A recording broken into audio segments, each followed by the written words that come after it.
Assalamualaikum warahmatullahi wabarakatuh. Izin memperkenalkan diri, nama Jaya Saputra dengan NPM 1913031013 dari kelas A Pendidikan Ekonomi 2019.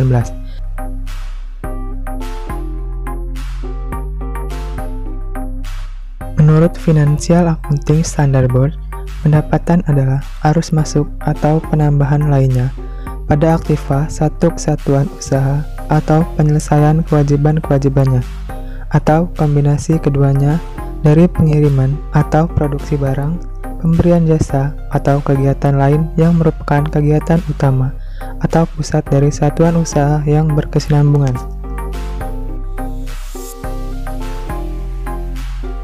Selanjutnya, karakteristik pendapatan. Yang pertama, aliran masuk atau kenaikan aset. Kedua, kegiatan yang mempresentasi operasi utama atau sentral yang menerus.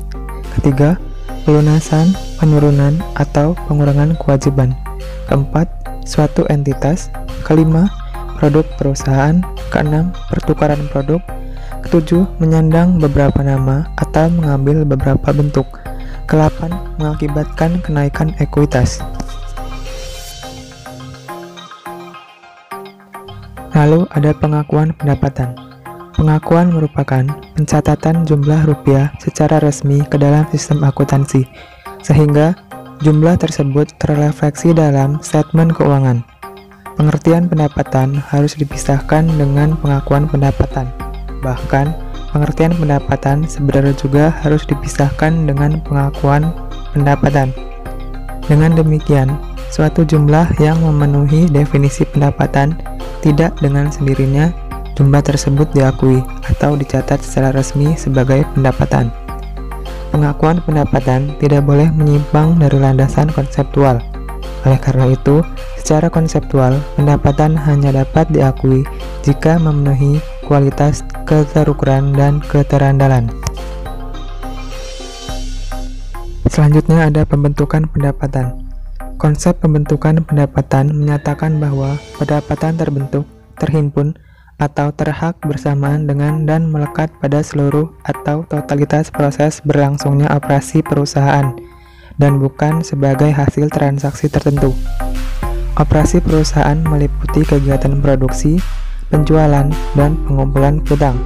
Konsep pembentukan ini sering disebut pendekatan proses pembentukan pendapatan atau pendekatan kegiatan. Pendekatan ini dilandasi oleh konsep dasar upaya dan hasil atau capaian serta kontinuitas usaha.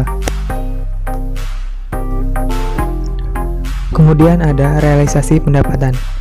Dengan konsep realisasi, pendapatan baru dapat dikatakan terjadi atau terbentuk pada saat terjadi kesepakatan atau kontrak dengan pihak independen atau pembeli untuk membayar produk, baik produk telah diselesai atau diserahkan atau maupun belum dibuat sama sekali. Berdasarkan konsep, pendapatan sebenarnya terjadi akibat transaksi tertentu, yaitu transaksi penjualan atau kontrak, sehingga sebelum terjadi transaksi atau kontrak tersebut terjadi, pendapatan belum terjadi atau terbentuk. Konsep realisasi atau pendekatan transaksi lebih menekankan kejadian yang dapat menandai pengakuan pendapatan, yaitu yang pertama, kepastian perubahan produk menjadi potensi jasa lain melalui proses penjualan yang sah atau semacamnya, misalnya kontrak penjualan. Yang kedua, penguatan atau validasi transaksi penjualan tersebut dengan diperolehnya aset lancar seperti kas, setara kas, atau piutang. Sekian materi yang disampaikan, semoga dapat bermanfaat dan terima kasih.